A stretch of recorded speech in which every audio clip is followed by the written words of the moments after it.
fact, as soon as your chips are in their hands, it's going to be a difficult time for you no matter which side of the matchup you're on. But here's Champ Select, and Rise is going to be the first one removed. It's Kingzone taking it away from UCal. Wanting to first pick it on the blue side, and we're going to have some mid lane champion pool pinch already. We just see a lot of approach here. Of course, this is all of UCal's effective champion pool at the competitive level gone, so I guess he's done. Yep. Maybe we can sub in pawn now? It's over. Yep, we're going to have to sub in pawn. In fact, there might be a pause. We're getting real spicy in terms of mid lane bans. Are we going to see 6 mid lane bans? That would be hype. Yep, I think Sion has to go next. But who's going to ban the Sion? Because you'd imagine KT Rolster will have to be the team to ban Sion. Kingzone love flexing that pick. Yeah. Still a few options there in the mid lane if you go down the list, but we're certainly getting to the bottom end of it. If you look at what Pawn's been playing, there's certainly a lot of other choices, and Kassadin's going to be banned away. We're going for the 6 mid lane bans. Which on paper should suit the more experienced player in BDD, as UCal has only had those 3 games on stage, and 3 mid lane bans, given that mid lane Sion, what Kingzone has been playing, does leave everything open, everything outside of mid laners. That means the Olaf is going to be running around, and best of luck score. Now you're going to have to deal with the Ragnarok when it comes to those invades from Peanut. He has his pick of the litter, though, and the Caitlyn is going to be available. KT actually looking over at the Xayah instead as the option. And this already feels like we have 3 Infernal Drakes guaranteed, because this is a spicy draft already. Oh, yeah. The WMDs available on both sides. As we're going to see some hovers. The mid lane champion pool, again, is very, very interesting to consider, because almost everything we've seen in recent series already gone, as Peanut was clearly watching our first series. Shout out to Mowgli there on that one. Thankfully, Afrika still won the game, so it's okay. But Varus, he's available as well. They've got so many options. Yeah, Braum could come in, and you've hidden both of your solo laners. Kingzone love to put power in their solos. But Anivia being... No. Got to stop with the hovers. Just having fun. Stop with the hovers. BD's certainly having fun. We'll see what happens here in the first round. I'd love to see no mid laners taken, and then we could have some more bans. And then who knows what comes next? Exactly. Who are we going to be picking? Maybe we are going to have a Zed in the mid lane, because there's going to be 10 bans on mid laners, but this is the matchup into the Xayah Rakan. Sejuani is usually what you want to take into Olaf, unless you're attacking the Olaf with something like a Nidalee. So, given that Sejuani's been big for score, this is the pick you take it. You could also go a mid laner and start banning mid laners. And it seems like KT is going to blink first. The game of mid lane chicken has been won by the side of Kingzone. As now KT Rolster are going to start banning mid laners, you'd imagine, who can lane into the Syndra. Well, I mean, the Corki is still available if you're looking at top-tier mid laners that have been picked a lot, despite the mid lane being pinched. Still a few things that they can take away that a lot of people have played, but the LeBlanc also... Of course, a ban that you'd expect in our last series, our resident LeBlanc players being there. But do you have to ban something like a Fizz now? Because there is Fizz available into the Syndra. Echo is also available. Exactly, and Echo is something that BDD has played very well. So fantastic against Unleashed Power. Will we have 5 mid lane bans from KT Rolster? Looking very, very likely. As the top lane is actually getting focused out here, you could imagine Kingzone probably looking at Sejuani for a ban away from score, or maybe they just leave it open and get rid of a Gnar or something like that. The Echo. They listen to me, so that's good. But that is 8 mid lane bans so far. Man, BDD, we know that this guy can play basically anything. What is it going to be? I'd like to see a Sejuani ban from Kingzone, because KT have shown a lot of mastery on that champion. You don't think the score is going to go super focused on the 1v1. They're going to ban the Sejuani. I think that's really good from Kingzone. Now everything gets more and more risky for KT when it comes to the jungle pick. What do you last pick? Do you last pick the jungle or the top laner? Depends how risky the jungle is going to be, you imagine. I have a feeling jungle would make the most sense and try and get Smev the best matchup that you could find. Gangplank is still available, though, and has had a lot of priority. Zac being considered. This would be a lot of late game power, and Zac into Olaf doesn't feel like a great time early on. Just because he has to use his jump to actually farm the camps. So if Olaf finds him, he's flashing out. Yeah. But there weren't great choices, of course, when Olaf is being talked about. Kingzone needs to start blind picking when it comes to top lane and need to answer the mid lane. You mentioned the Gangplank, and Khan has been on that champion a lot recently. Yep, feels like a pretty obvious choice because we've seen it blind picked all the time as well. They would rather not give lane priority in 3 lanes, and the Gangplank usually represents lane priority for KT. See what the answer is to the Syndra. BDD has something new. The Zed is an outside chance here, but they have pretty low magic damage, so it'd be risky. That would be the legacy pick, the Zed or Bed Chan. It's already starting for a lot of fans. Yeah, a little bit unfortunately for the Zed, the orbs will follow him if he jumps back into shadows and things like that, but Xerath is a fringe pick as well. He could go towards that and just basically forfeit the lane against the Syndra with the ability to still farm. But forfeit the lane worked so well for BBQ against SKT when they took Ziggs in a similar scenario and just farmed from range. A lot of options here. You can go Tia very happily into the Archangels or the Ludens for a bit of extra poke. Is the sort of champion that gets kidnapped and dies, though, so there's going to be a lot of options. They've got 2 of those, in fact, and no Tahm Kench to give them that pseudo-mobility. And look at this. Oh my. We're fighting. This is the Smeb that we all want every single time. None of this team fight Smeb that we've been hearing about. No, it's the split-pushing Fiora, and he just wants to go in on Khan this game. But the thing is, it's not the best matchup ever for Fiora. The Gangplank can fight back really well, can go into Sterix in a pretty native fashion. Needs some help to get going, but of course you will always take Fiora in the extended trades, and the rest of the team was about pick and about team fight. They're going to try and vary it up. If Smeb hits his items and Gangplank can't enter lane, there will be good news stories for KT. But otherwise, you do worry a little bit with the investment in the Fiora in the final pick, a pick that largely hasn't worked on patch 8.4. Yeah, it's true. We did see it work for the first time in the hands of Keen in game number 1 of Afrika versus Jinair. But yes, I'm glad you let me know because, look, the 1v1 battle, you always have to give it to the duelist herself, but it can be very frightening when Khan just wants to nope out of a lot of those. And he nopes out with GP10 items and non-committal Qs in the laning phase. Not necessarily going to be the most lane control for the Fiora, but obviously going to be decent. If Olaf has good lanes to run around, we know how Peanut likes to play. BDD debuts the Xerath, first Xerath we've had on the season as well. A pick that with all the changes to the mana items, it get buffed indirectly. Bot lane is going to be the Lovers bot lane from KT.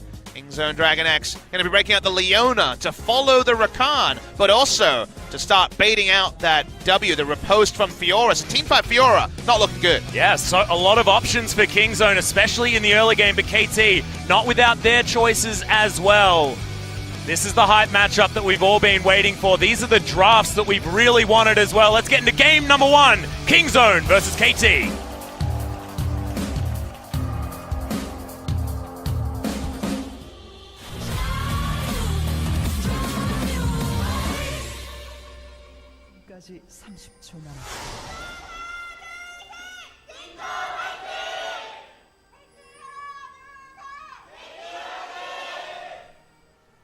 Okay, as we all make our way onto the Rift, Kingzone fans, of course, very vocal, and we've got a full stadium here once again, Soli Stadium.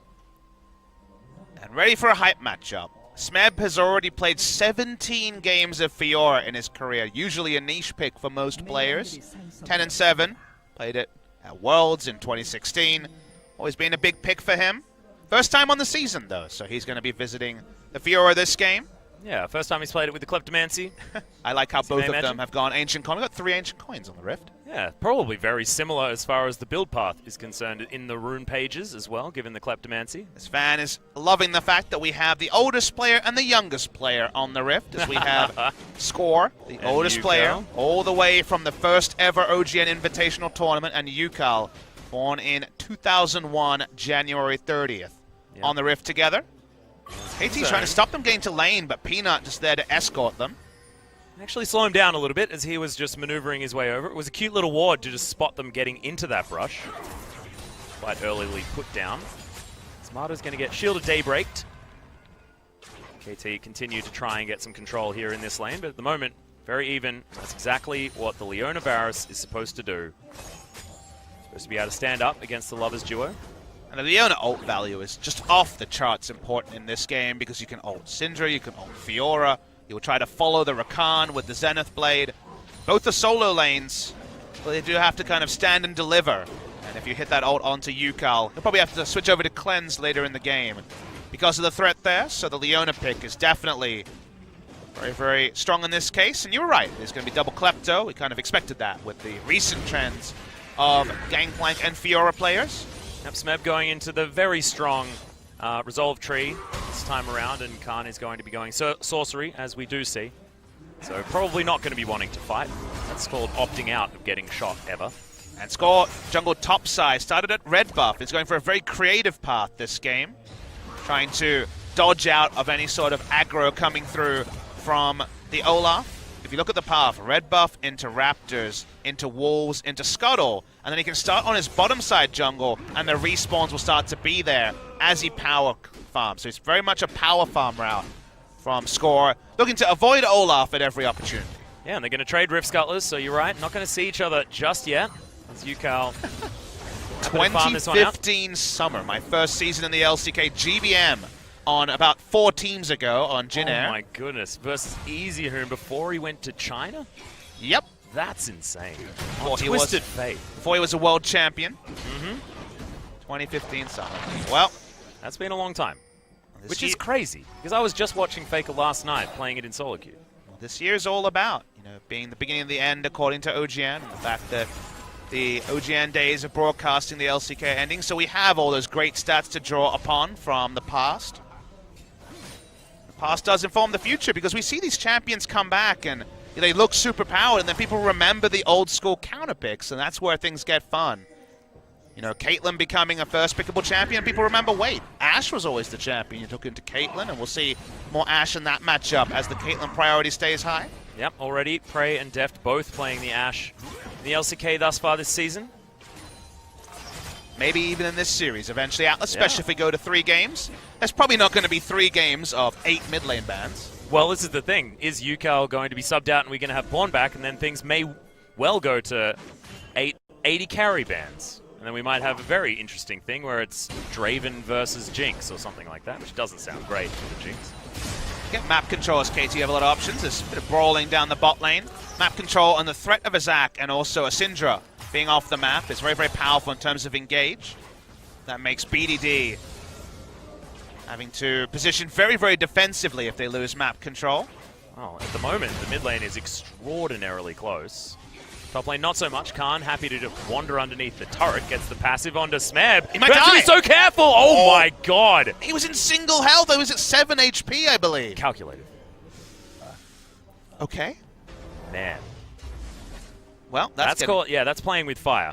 I did mention the matchup is not a very fun one for Fiora. She has to queue in, and then you take an auto, which applies the passive, and then he queues you on the back end. So it's kind of like you're playing Tristana against Caitlyn in the laning phase when it comes to the Kleptomancy trades. Yep, and now that a Sheen has been picked up, as well as the Ruby Crystal to add insult to injury, it's only going to get more difficult. And when do you ever see a Gangplank having fun in a lane matchup?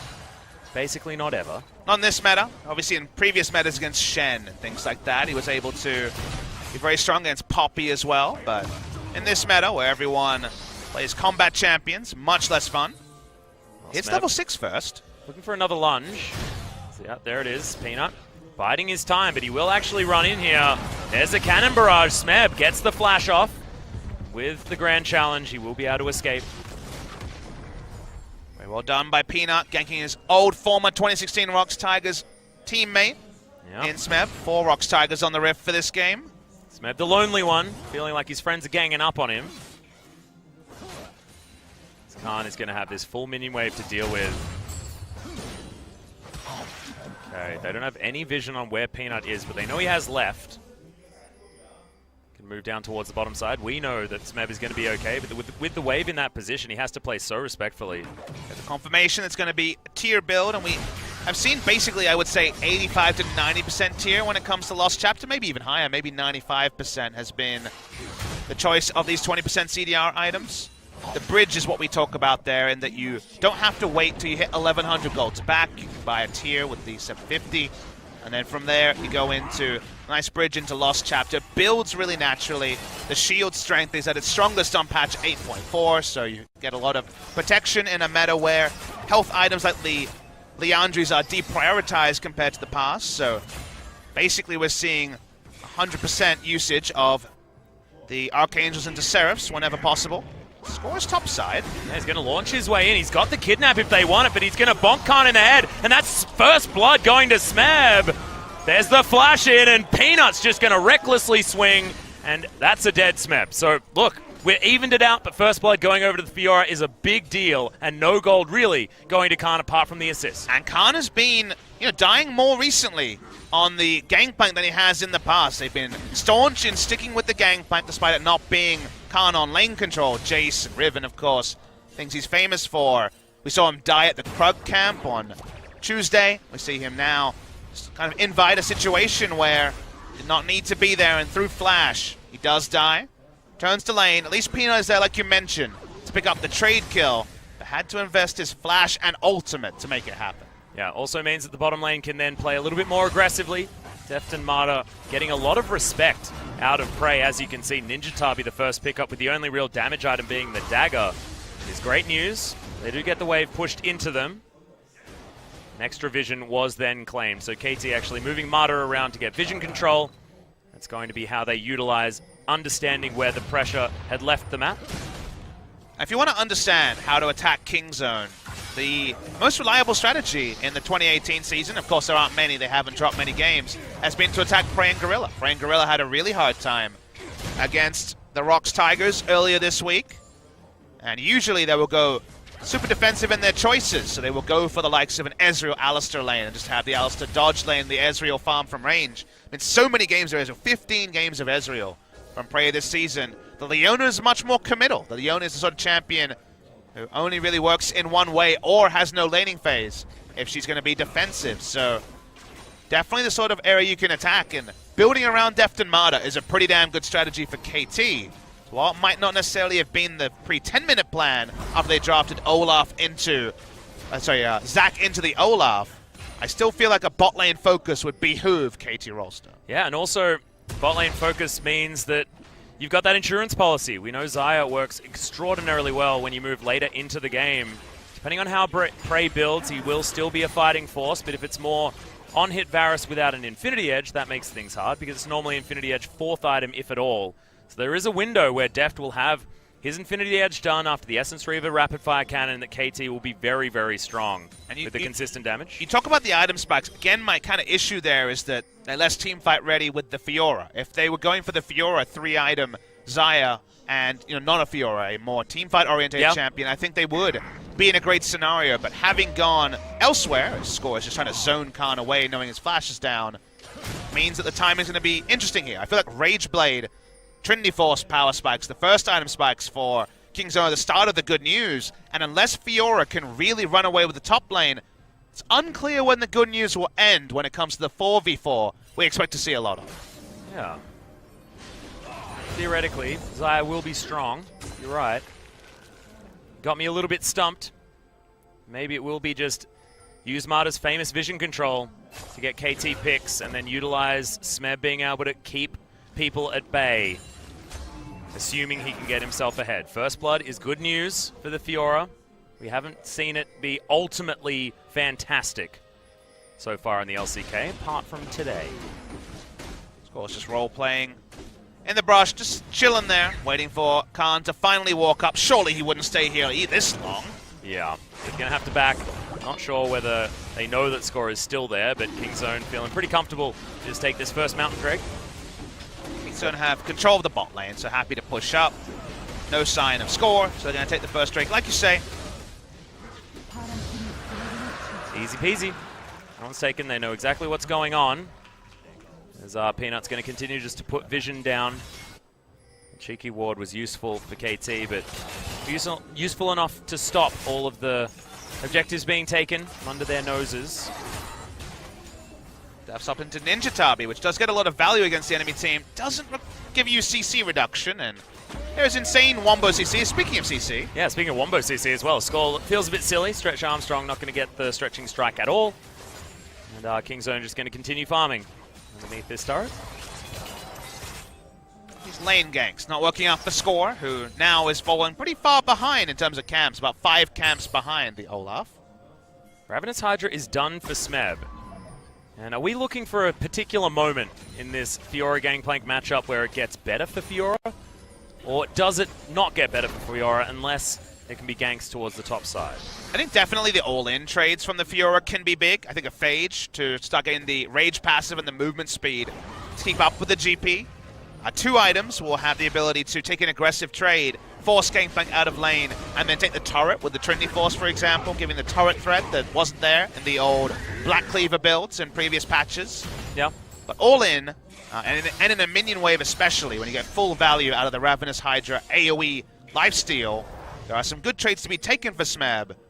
But in most cases, Khan can just disengage in a multitude of ways and keep up the gold generation. So kind of action needs to be on Smeb and KT to put down the control wards and actually force Khan to give up farm and thus overextend, because if he's just sitting under turret, Fiora's not doing anything. Yeah, proactive play gonna have to be the way. Khan doesn't quite link up the barrels just yet. We'll find another one, and then we're gonna be fine. Moves himself ahead in farm by quite a margin over a creep wave. So Smeb still needing to try and catch back up. Doesn't quite know what to do right here, as BDD is going to be delivered the blue buff. Rift Herald not being looked at by either side just yet. Very empty jungles on both sides, as Peanut and Score have been farming like hoovers. Back is now going to come in. Score looking for a little bit more, but he feels more comfortable in the jungle. Teleport's actually picked up by Yukal. Maybe it's time to pile in the bot lane with the Zac is kind of the call from KT. I think cleanse will be the eventual decision, because there's a lot to cleanse for the Syndra. But for now, at least, going for the global. Peanut positioning himself aggressively, finding some wards here as well, as we're going to get pings on exactly where he is. Score is down here, though. Wants to grab a blue buff for Yukal, who in the mid lane has been very even with BDD throughout this game. A very quiet early game. A couple of kills, but Farm Fest in the top lane, which slightly favors the GP as he abuses Klepto a little bit better than the Fiora can. Yeah. Score's game plan has been to opt away from the Olaf wherever possible. We know he's bot side. Yeah, but do they know that Score is bot side on the other side of the Rift? They can infer it, but they don't know for sure till now. Yeah. Score is going to charge the Elastic Slingshot but not find an opportunity. The Ragnarok there, they don't want to engage onto Peanut, so Kingzone just clear out the minion wave, and it's once again just going to be a stalemate. You can just feel like the onus is on KT to make something happen, despite the fact that they don't have the early game farming jungler like what Peanut has. The Score might need to use the Elastic Slingshot now to get himself out, but no. Just a cute little reckless swing as Yukal was moving on over as well. Bottom lane getting the push is important for KT to try and get control here, as Mountain Drake is going to be the second as well as the first. Not going to be up for another few minutes yet. Yeah, the impetus advantage of who needs to push things in the early game is very misleading this game. It's very hard to calculate. I can tell you that Kingzone now with Rageblade and Trinity Force are pretty online to fight. For KT, they can't afford to lose turrets, and, well, they're increasing the pace of the game, as you can see. Yep, here's the teleport play as Riposte comes in. Cannon Barrage comes down, but Yukal not able to finish off the kill just yet. Peanut has to just opt out of this fight because Score's there with him. That's going to be another kill, another solo laner picking one up as well for KT. Nice teleport coming in from Yukal. We knew he wanted to be proactive. Speaking of proactivity. Yeah, they want to get themselves a Ragnarok cooldown by the looks of things, as Peanut, he's holding on to it. Not worried about that one at all. As BDD shove this one to the turret. KT going to lose a bit of pressure in the mid lane, meaning that Syndra not going to be able to continue any push topside. There's no kill threat from the Kidnap because of the Ragnarok. We get to see the replay. Khan finally walked down the lane long enough, and that's when Fiora can start things and Syndra can finish them. As we do see 2 flashes used here by KT, so a trade up in terms of summoners. It is a kill over the way of KT. Small lead, but it can translate into more as it does accelerate the second item for Smeb, when Gangplank will really have to be pretty defensive with any of his lane placements in top. Well, at the moment, he actually is going to be able to place a lot of wards. Nomad's Medallion has been completed. Just has a little bit of an eye spy and gets Smeb, but Score, like you say, waiting around. Both sides baiting. I love how this is very much an equal play. And the Ragnarok is still off cooldown, as Peanut was very, very patient. Now Smeb trying to get out the Kidnap on top of Khan, but those vitals are not going to get hit on, and Mata has to use a teleport.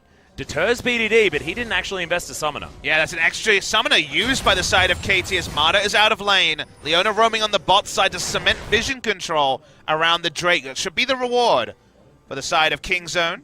Ironically, the one place there is vision for the side of KT does catch Leona, so no gank in the mid lane. All the action through top side in this carry versus carry matchup. End result, 400 gold lead. Those parlays doing the difference for the gank. Yeah, you can see KT understand exactly what has to happen this game. Smeb needs to get into a position where he can just straight up win the trades. He's got that phage now that you were talking about, his own warding system in the Nomad's Medallion quest completed.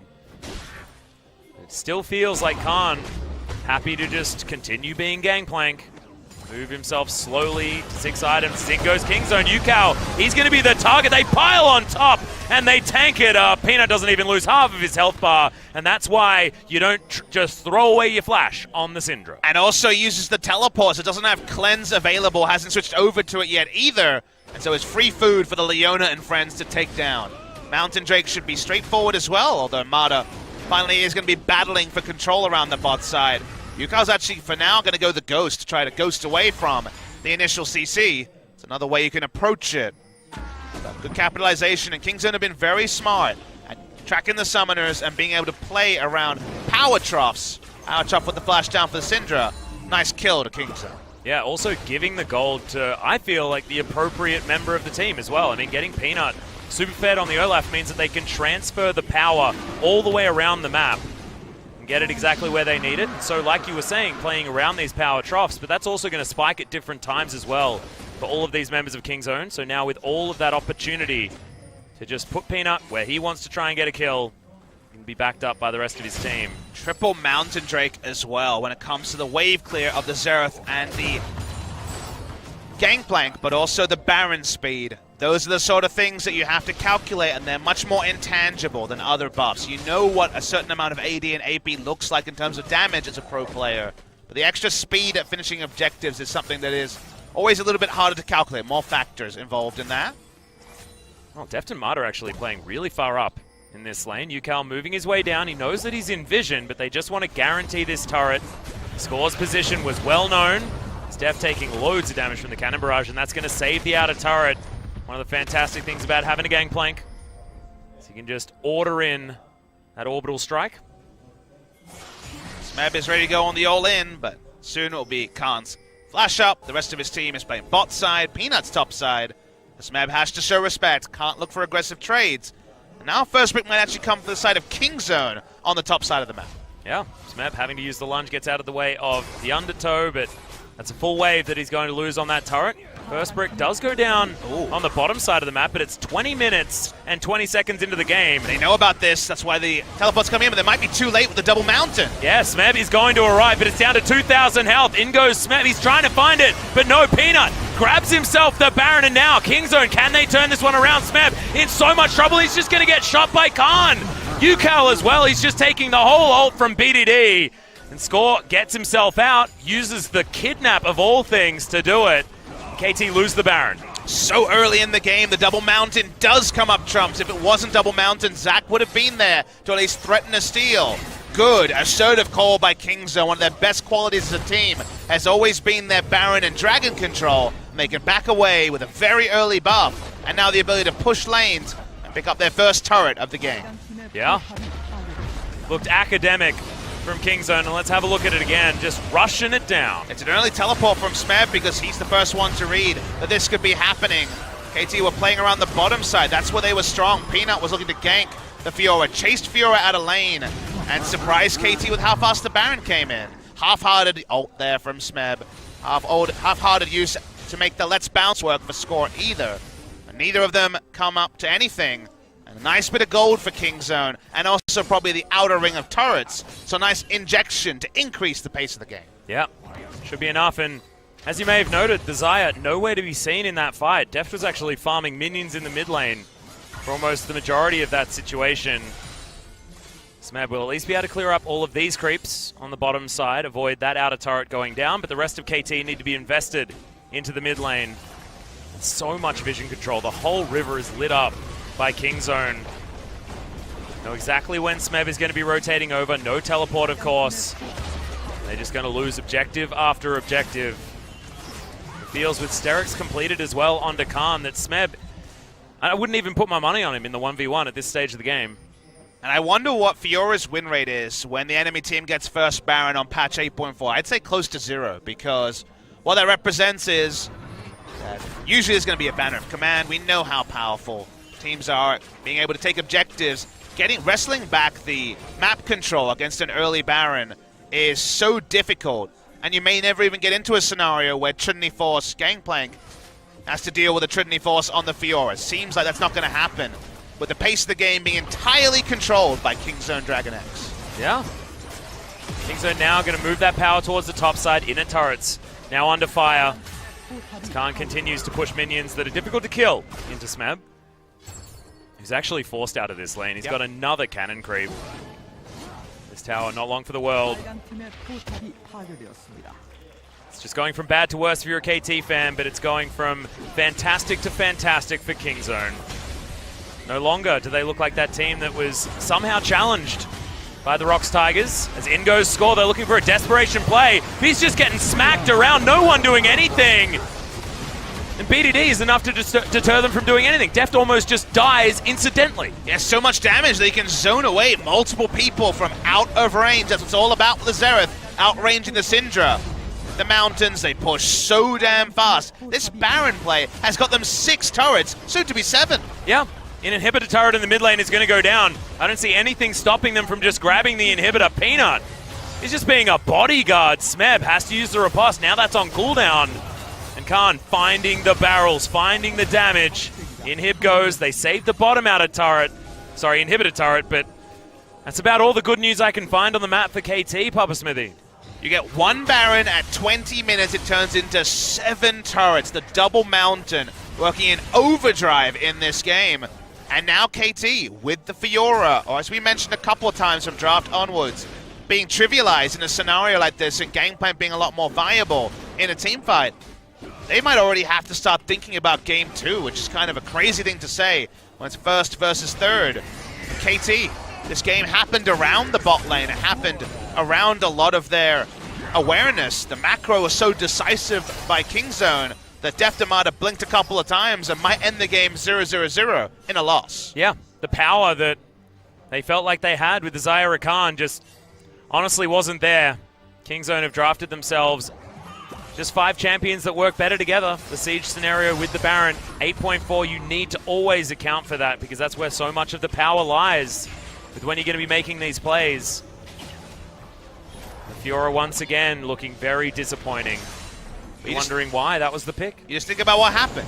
We saw KT sitting in the bot lane, Syndra coming over, the Zac there as well. On the top side of the map, we saw Peanut zoning away the Fiora. That was the passage of play where a turret turned into just an assertive Baron, and the game ended. So it was just one passage of play. Reading the map better than your opponents that has allowed Kingzone to now pile on a 3rd mountain, which just feels rude. Yeah. The next Baron should be pretty easy to take. You don't need to be a genius to figure it out. Full penetration build outside of Sorcerer's Shoes coming through from the Xerath, who now, if he hits a team with his Q, does give an instant 3-second Grievous Wounds to the entire team, and that includes the Zac and the Fiora that do a heavy amount of healing. Yep, not to mention they will lose a large majority of their health bar as well. Oh yeah. If Deft gets hit by that, there's no Merc Treads on that Xayah. He's taken pretty much true damage from this Xerath. So maybe he can at least clear out waves fast, but problem is that if he does, what does he then do? Goes to try and find some jungle. He backs away. He backs away and he goes to recall is what he does, which doesn't make for great reading for a KT fan, but there's no way he can go. There's no ability for them to go past the river. I bet they probably will never go past the river this game. No. It's, although if they're going to win this game, theoretically, if they were going to do that, they need to go past the river. I know. They're not going to win the game, Alex. I feel like that's a spoiler that you shouldn't be throwing forward because, I mean, we're not given the results of the match. Wait, you don't get that email? The script was there for you. Never mind. Anyway. OGN doesn't trust me. I like how you're more offended that you don't get trusted than the games are scripted. You've got to choose your battles. Peanut going to be able to take down a Rift Scuttler for what feels like almost no reason. Somehow there's this ward over the other side of the river when Papa told me that they weren't allowed to go across there. KT can't really swim very well this game. Inhibitor going to be respawning relatively soon. Battening down the hatches is the plan here for KT. But when does it get better? The hatch is looking pretty flimsy, Atlas. Yeah. I'm ready to be amazed. KT Rolster have definitely amazed me in good and bad ways many times over the past 3 years. That is true.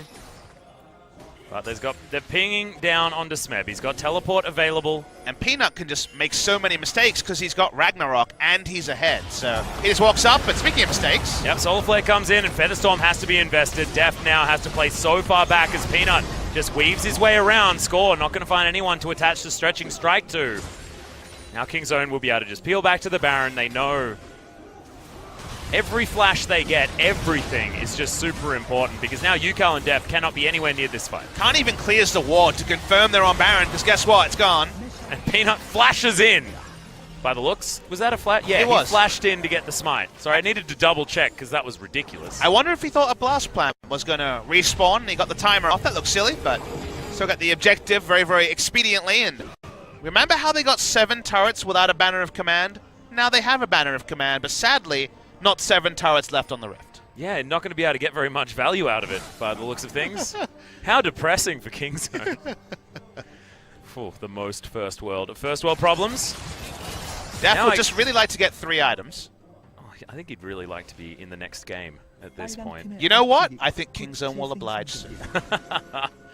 Well, pushing up will be top lane by the looks of things. So much vision being controlled by Kingzone. Got Trinity Force, Phantom Dancer as well as the Ghostblade completed as the second couple of items for Khan. And Yukal and Def both had to flash in that last fight, so the threats are also susceptible to the next round of ults from BDD and solar flares coming through from Leona. Yeah, Gorilla having the absolute best time ever.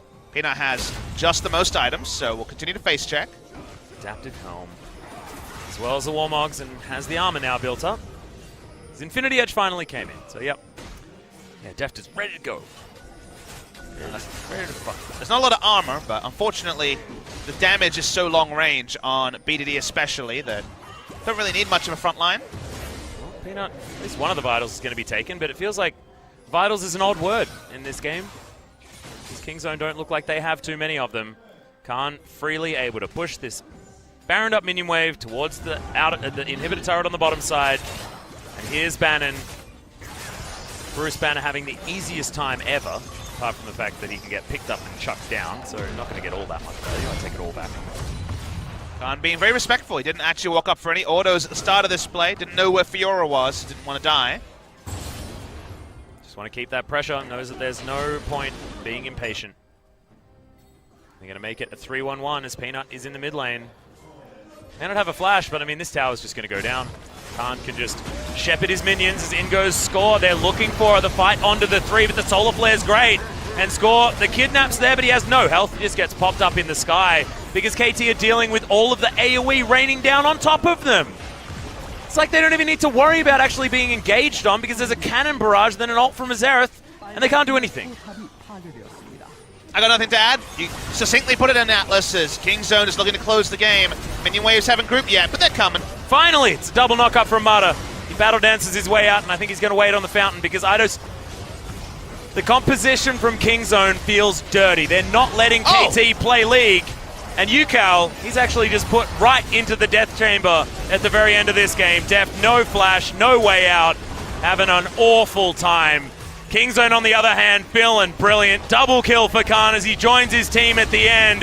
32 minutes into the game, Kingzone show us that we could have an early night after all. How to lose a game in one play will be the subtitle of game number 1. Super clean from the side of Kingzone. They go top side. They get Fiora out of the top lane. They turn onto a Baron at 20 minutes, delete it with double Mountain Drake, and never looked like losing from there. Super clean from Kingzone. They are 1 game win away from guaranteeing top 2 and their ticket to Busan on the 14th of April. Yep, trying to eliminate all of the playoff games that they have to play going through the gauntlet. Of course, not many is looking like the answer for Kingzone DragonX, and I have a feeling if they did get in there, they'd feel pretty good about the outcomes in a lot of them. But man, this team, after what was a pretty disappointing effort in a couple of the games against the Rocks Tigers for Kingzone, you were asking questions of them. This game, you certainly weren't. From the draft onwards, the draft was clean.